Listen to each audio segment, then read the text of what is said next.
Continue onward. There's Greta.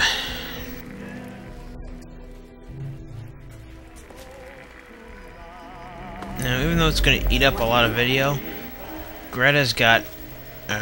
Carol has a good story to tell. Hello. Yeah, what is it? Oh my, someone new. I'm so sorry. You must think I'm terribly rude. Welcome. Welcome to Carol's place. I'm Carol. It's not much, I know, but it's mine. So if you need anything, just let me know. Greta will get you any food you want, and I handle the rooms. It's so good to have someone new here, even if it is an ugly old smooth skin. I'm kidding, I'm just kidding. Don't make that face. You'll love it here. Alright.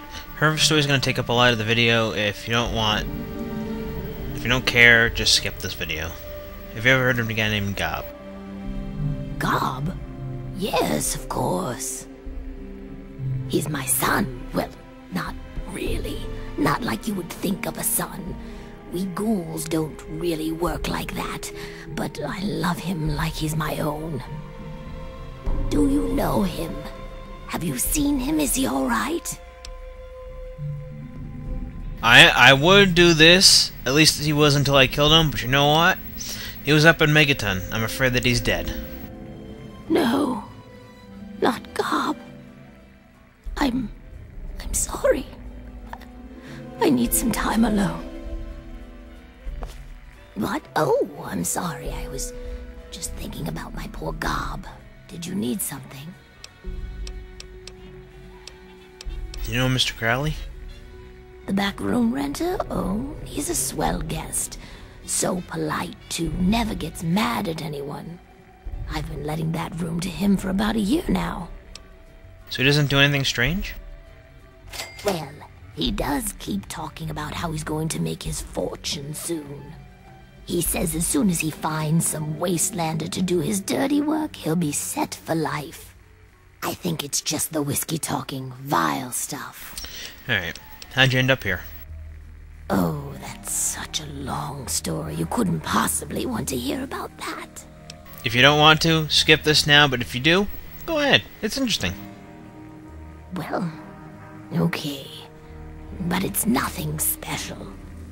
I was born in 2051, so yes, that makes me a pre-war ghoul. Do you remember the day the war started? I do. I was in a shelter with my father when the bombs hit. In DC, we had the luxury of getting a warning after the West Coast was gone. I was just a little girl then. We couldn't afford a space in one of the vaults. I remember filing down into that shelter, my father rushing me in. He stopped to help this one family. And I looked up and called his name. There was a flash of light brighter than anything you can imagine. I woke up a few hours later. The first thing I did was run up to where my father had been. He was gone. But the strangest thing, there was his shadow, burned into the wall, so crisp and clear, like he was standing next to me. The heat had burned it into the concrete. What was the wasteland like after the war? The city was on fire for weeks, maybe months, I don't know. I hid down here in the museum. It was the closest building to the shelter I was in. But I could hear what was happening above. People howling like animals, chaos, looting, killing. It's like every foul thing inside of them came out. It was a nightmare. I don't want to talk about it. How'd you end up as a ghoul? I don't know how it happens. Dr. Burroughs says it was radiation. All I know is that people kept showing up here in the museum. After things calmed down above ground, we tried to live down here as best we could. After a while, things got strange. My skin started to get dry and flake off. Everyone's did. Took a while. Months, maybe a year. But sooner or later, everyone ended up like this. Some of them went crazy. Some of us just accepted it. After a while, other ghouls would find their way in here, and Underworld just sort of grew. No one bothered us down here. We were happy enough to leave them alone.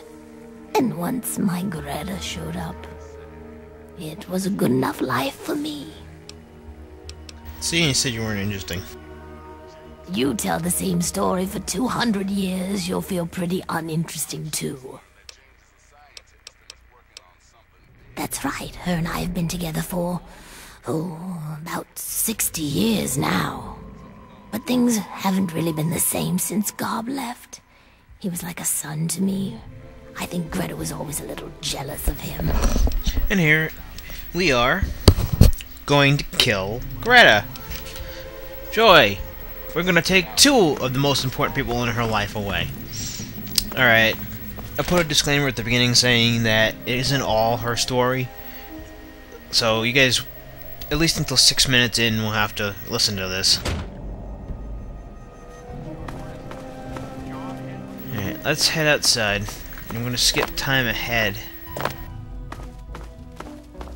so that Greta will appear outside the door.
Greta's now dead, and she's dead out here. Nobody witnessed a thing.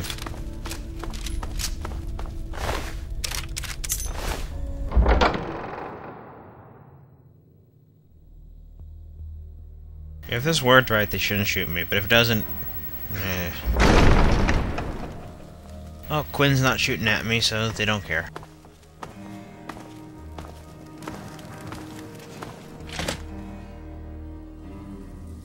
Until next time, this is Three Dog. And you're listening Cool. to Galaxy. A human, I don't care. The caps all spend the same. Up next, we've got a public service announcement. Listen up, children. This stuff's important. How does Crowley spend a lot of time in here? What's his angle? If I start telling tales about my customers, I'll lose all of them. No, come on. No dice. Don't you look, Abs.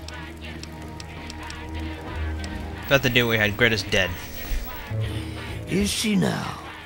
Well, it seems that this arrangement worked out well for both of us. With the new profit I'll make from Greta's customers, I'll be able to hire a replacement for Sharon with plenty left over for myself. And you held up your end of the deal, my friend, and I am a man of his word.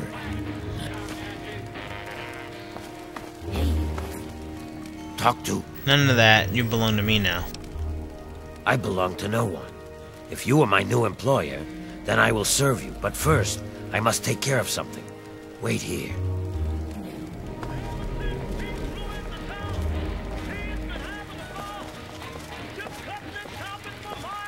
That's right, Sharon. Have you come to say goodbye? Yes. Ow. All right, let's go. Azrakal was an evil bastard. So long as he held my contract, I was honor-bound to do as he commanded. But now you are my employer, which freed me to rid the world of that disgusting rat. And now, for good or ill, I serve you.